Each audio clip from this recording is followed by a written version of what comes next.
Penalaran umum 2. Soal nomor 1. Penderita penyakit tukak lambung mengalami peningkatan GA dalam perut karena adanya peningkatan kadar asam lambung.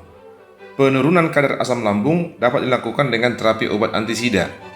Menurunnya kadar asam lambung dapat mengurangi kadar gas dalam perut karena pH di dalam lambung menjadi netral. Berdasarkan informasi tersebut, manakah pernyataan berikut yang pasti benar? Yang A. Orang yang mengalami penyakit tukak lambung disembuhkan dengan meningkatkan asupan antisida. Nah, ini ada kata disembuhkan. Sementara dalam pernyataan tidak ada dikatakan bisa disembuhkan. Hanya dikatakan penurunan kadar asam lambung dapat dilakukan dengan terapi, ya, dengan terapi di sini. Sehingga nomor 1 ini, yang A ini adalah salah. B. Orang yang mengalami penyakit tukak lambung memiliki kadar pH tubuh yang lebih rendah dari orang yang pada umumnya. Nah, di sini ada disinggung pH kadar tubuh yang lebih rendah. Sementara di sini dengan mengonsumsi antisida, maka pH di dalam lambung menjadi netral. Nah, ya, ini netral. Tidak dikatakan naik atau lebih tinggi atau turun. Berarti yang ini juga salah. C. Penderita penyakit tukak lambung yang melakukan terapi obat antisida akan mengalami penurunan kadar gas dalam perut. Nah, ini kemungkinan benar, tapi kita cek dulu yang D. Terapi obat antisida merupakan cara paling tepat, paling cepat. Nah, di sini ada kata paling cepat. Di sini tidak ada disebutkan dalam pernyataan paling cepat, cara paling cepat. Nah, yang dikatakan adalah penurunan kadar asam lambung dapat dilakukan dengan terapi. Menurunnya kadar asam lambung mengurangi kadar gas dalam perut. Nah, di sini mengurangi kadar gas dalam perut. Oleh karena itu, ini juga salah. Yang E. Seseorang yang mengalami peningkatan gas dalam perut tidak mengonsumsi obat antasida. Ini juga udah pasti salah, ya. Nah, kalau begitu jawabnya adalah yang C. Nomor 2. Perhatikan pernyataan berikut. Semua karyawan yang disiplin masuk kerja pukul 7 pagi. Sebagian karyawan masuk kerja lebih dari pukul 7 pagi. Berdasarkan pernyataan tersebut, kesimpulan yang benar adalah A. Sebagian karyawan tidak disiplin dalam bekerja. Nah, di sini hati-hati, ya. Dalam pernyataan tidak ada disebut tidak disiplin, yang disinggung adalah yang disiplin. Walaupun dalam pernyataan kedua disebutkan sebagian karyawan masuk kerja lebih dari pukul 7. Itu tidak bisa langsung kamu ambil kesimpulan bahwa tidak disiplin. Kenapa? Memang tidak disiplin dia. Tapi dalam hal ini, dalam kalimat ini tidak ada dinyatakan pernyataan yang tidak disiplin. Hanya dikatakan lebih dari pukul 7. Oleh karena itu kita tinjau yang lain. B. Semua karyawan tidak disiplin dalam bekerja. Ini salah. C. Sebagian karyawan disiplin dalam bekerja. Nah, bisa juga. Yang D. Sebagian karyawan tidak bekerja. Ini salah. E. Semua karyawan masuk kerja pukul 7 pagi. Salah. Karena apa? Karena sudah ada disebut sebagian karyawan masuk lebih dari pukul 7. Nah, sekarang antara pilihan A dengan pilihan B, mana yang kamu pilih? Nah, perhatikan pernyataannya. Pernyataannya adalah disinggung karyawan yang disiplin, yang bekerja, yang masuk kerja pukul 7 pagi. Oleh karena itu, kita utamakan yang disiplin. Jadi, kita pilih nanti pernyataan yang paling tepat adalah sebagian karyawan disiplin dalam bekerja. Oleh karena itu, jawabnya adalah C. Nomor 3. Jika Budi makan nasi, maka Budi akan minum es teh manis. Budi tidak makan buah jika Budi minum es teh manis. Budi akan sakit perut jika ia tidak makan buah. Kesimpulan dari pernyataan tersebut adalah, nah, yang pertama, jika Budi makan nasi, ini kita misalkan dulu ini adalah P, pernyataan P. Kemudian minum es teh, ini kita buat pernyataan Q. Budi tidak makan buah jika Budi minum es. Nah, di sini tidak makan buah, ini kita buat R. Kemudian Budi akan sakit perut jika ia makan buah, maka ini nanti kita buat S. Nah, jika Budi makan nasi, maka Budi akan minum es teh manis. Jika P, maka Q. Yang kedua, Budi tidak makan buah jika Budi minum es teh manis. Nah, kata jika ini harus kita buat di depan.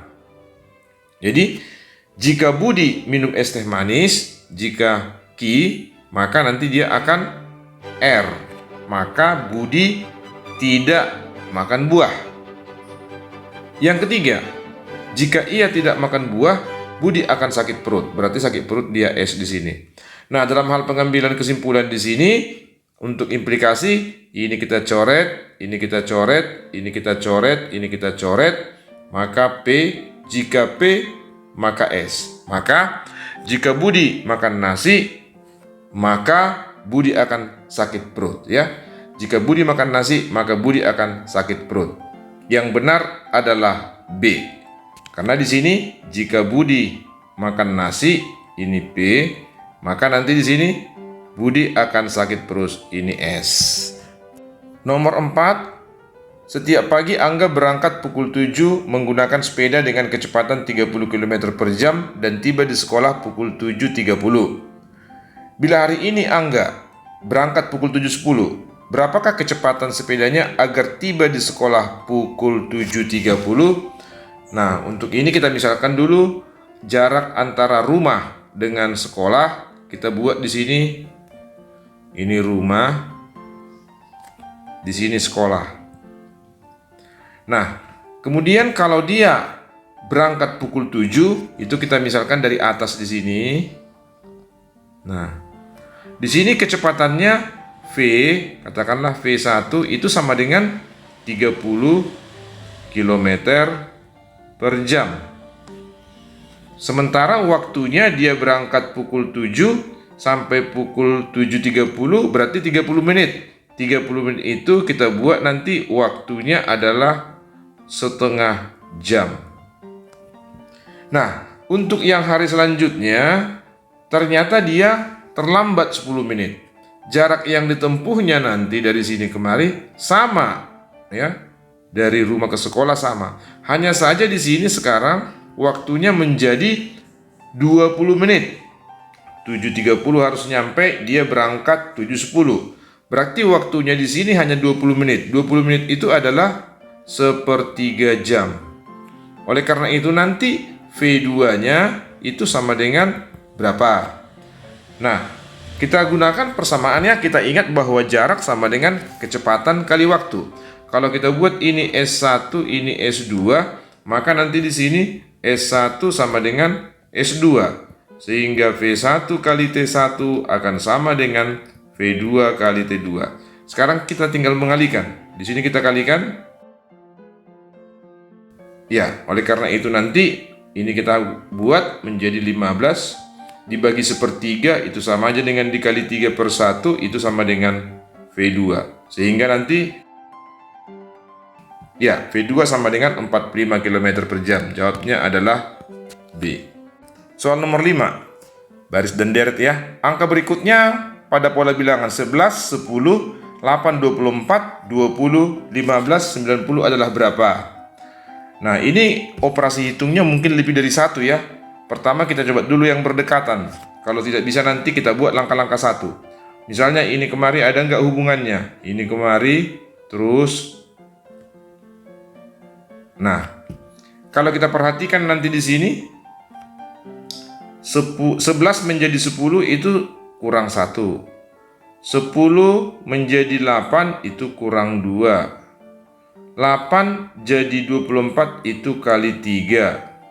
Kemudian 24 jadi 20 itu berarti kurang 4. Oke, berarti angkanya berturut ya. Nah, kalau dia kurang 4 pasti nanti di sini kurang 5. Oleh karena itu nanti pasti di sini kali 6. Dan seterusnya ya, kurang 5 kali 6, maka nanti untuk yang ini kita buat kurang 7. Kalau dia dikurang 7, maka hasilnya adalah 83. Gampang ya. 6. Nilai X pada model susunan angka di bawah ini adalah berapa? Nah, di sini kita ditantang untuk berpikir cepat ya. Di sini ada angka 56, kemudian ada angka 8. Sepertinya ada hubungannya ya. Kemudian ada angka 3, ada angka 4. Nah, kalau kita coba dulu sistem pertama, ini kita kalikan. Kali, ini hasilnya berarti 24. Kemudian, ini kita kalikan ke sini, hasilnya adalah 32. Kalau kita jumlahkan 24 dengan 32 adalah 56. Benar. Kita coba untuk ini. Kita kalikan ini kemari, itu 36. Nah, kemudian kalau kita kurangkan 63 dikurang 36 adalah 27. Nah, 27 itu adalah 7 dikali berapa? 7 dikali 3. Tapi tidak ada jawabannya di sini ya. Oleh karena itu, kita cari model yang lain. Nah, ini harus kita hapus dulu ya. Ya, model lain. Kita usahakan dulu bagaimana kalau 56 itu dibagi 8, itu hasilnya 7. Nah, kalau ke sini juga, nah ke bawah juga hasilnya 7. Tapi yang ada hubungannya dengan angka 8 nanti sepertinya ini dikurangkan dulu. Kalau kita kurangkan ini, hasilnya menjadi 1. Nah, kalau kita tambahkan ini kemari, hasilnya adalah 8. Benar. Nah, sekarang kita coba. 63 dibagi 9, itu hasilnya adalah 7. Kemudian kalau kita kurangkan ini, 7 dikurang 4, itu hasilnya adalah 3. Kalau kita jumlahkan ini, hasilnya ada 10. Apakah ada jawabnya? Ternyata ada. Berarti kita gunakan metode yang kedua, nilai X adalah 10. Soal nomor 7. Dalam suatu rapat, 6 delegasi negara berbeda duduk berdampingan dalam suatu meja berbentuk lingkaran dengan posisi sebagai berikut. Delegasi Indonesia duduk bersebelahan dengan Australia. Jadi Indonesia itu bersebelahan dengan Australia. Delegasi Rusia tidak boleh bersebelahan dengan Inggris dan Australia. Berarti ini tidak boleh berdekatan dengan Inggris dan Australia. Delegasi Jepang duduk bersebelahan dengan Mesir dan Inggris. Delegasi Jepang itu berarti ada kemungkinan diapit oleh Mesir dan Inggris. Oke, kita coba dulu. Pertama kita coba di sini. Ini Indonesia. Nah, dia berdekatan dengan Australia. Berarti kita buat di sini Australia. Nah, Australia ini tidak boleh dekat dengan Rusia, sementara Jepang duduk bersebelahan dengan Mesir dan Inggris. Berarti Jepang itu di antara Mesir dan Inggris. Mesir itu tidak bermasalah dengan Rusia. Berarti kemungkinan sekali kalau kita buat di sini ya. Ini. Nah, kemungkinan sekali adalah bahwa Jepang itu dijepit oleh Mesir dan Inggris, satu lagi tempat ditempati oleh Rusia. Maka kalau kita buat Jepang di sini, nah salah satu nanti tempat adalah Rusia di sini, di sebelah sini ya, ada kemungkinan Rusia. Oleh karena itu tidak boleh Inggris di sini. Maka kita buat nanti di sini Inggris, maka di sini Mesir. Jadi tidak ada bermasalah. Jepang ini benar di antara Mesir dan Inggris. Sementara Rusia tidak boleh dekat Australia dan Inggris. Nah, pertanyaannya, siapakah yang duduk bersebelahan dengan delegasi Rusia? Nah, yang duduk bersebelahan dengan Rusia adalah Indonesia dan Mesir. Indonesia dan Mesir adalah B. Nomor 8. Sebuah mesin mampu memotong 18 roti dalam 2 menit. 18 roti dalam 2 menit. Berarti nanti kalau 1 menit bisa 9 roti ya. Berapakah roti yang mampu dipotong 3 mesin dalam waktu 3 menit? Berarti di sini 1 mesin dulu kita ambil. 1 mesin. 9 roti per menit. Nah, nanti kalau misalnya ada 3 mesin, berarti 9 dikali 3 adalah 27 roti per menit. Nah, sekarang ada 3 mesinnya. Maka nanti untuk 3 menit, maka dia dikali 3. Berarti 3 mesin untuk 3 menit, ini maka dikali 3. Nanti hasilnya adalah 81 roti. Soal nomor 9. Rata-rata kecepatan tukang bangunan memasang batu bata adalah 15 bata per menit. Nah, ini ada 15 bata per menit. Pada kondisi manakah pemasangan batu bata membutuhkan waktu paling singkat? Nah, kalau waktu paling singkat berarti batu batanya harus lebih sedikit dong. Nah, sekarang kita lihat. 3 orang memasang 300 bata pada bangunan yang sama. Artinya bangunannya sama ya. Maka di sini 1:100. Yang kedua, 3 orang memasang 360 batu bata. Berarti di sini nanti 1:120. 4 orang memasang 360 batu bata pada bangunan yang sama. Berarti ini 1:360 bagi 4, 90. 4 orang, ini 4 ini ya, bukan tempat. 4 orang memasang 100 batu bata pada bangunan yang sama. Berarti ini nanti 1:100. 5 orang memasang 400 batu bata pada bangunan yang sama. Kalau 5 berarti 400 bagi 5 adalah 80. Ya, nah sekarang kita lihat yang mana batu bata paling sedikit yang dipasang untuk 1 orang.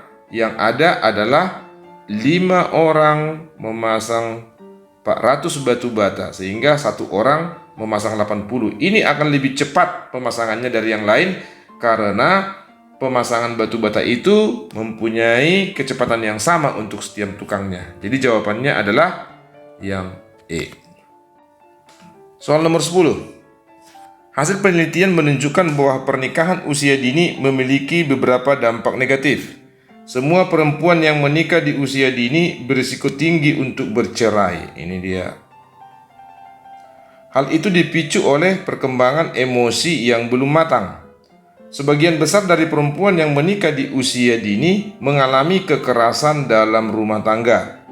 Ditemukan bahwa 10% bayi yang lahir dari ibu berusia remaja di bawah 17 tahun adalah prematur. Manakah pernyataan-pernyataan berikut ini yang memperlemah dan tidak memperlemah hasil penelitian tersebut? Memperlemah berarti salah, ini tidak memperlemah berarti benar. Pertama, risiko perceraian yang tinggi terjadi pada semua pernikahan. Salah dong. Kenapa? Karena di sini risiko perceraian yang tinggi itu terjadi pada usia remaja, perkawinan usia remaja ya. Berarti di sini ini adalah salah. Yang kedua, perkembangan emosi yang belum matang merupakan faktor yang meningkatkan risiko perceraian. Nah, tadi di sini disebut semua perempuan yang menikah di usia dini, ya, ini akibatnya. Berarti dia benar. Nomor 3, kasus kekerasan dalam rumah tangga banyak terjadi pada pasangan yang menikah tidak dalam usia dini. Nah, ini tidak dalam usia dini. Sementara tadi yang terjadi adalah dalam usia dini. Berarti ini salah. Bayi lahir prematur merupakan salah satu risiko dari ibu yang melahirkan pada usia remaja di bawah 17 tahun. Nah, di sini tadi bayi lahir itu ya dari ibu berusia remaja yang di bawah 17 tahun adalah prematur. Berarti ini benar. Jadi jawabannya adalah salah, benar, salah, benar. Salah, benar adalah D. Baik, nantikan penilaian umum 3 yang akan segera Bapak terbitkan. Terima kasih.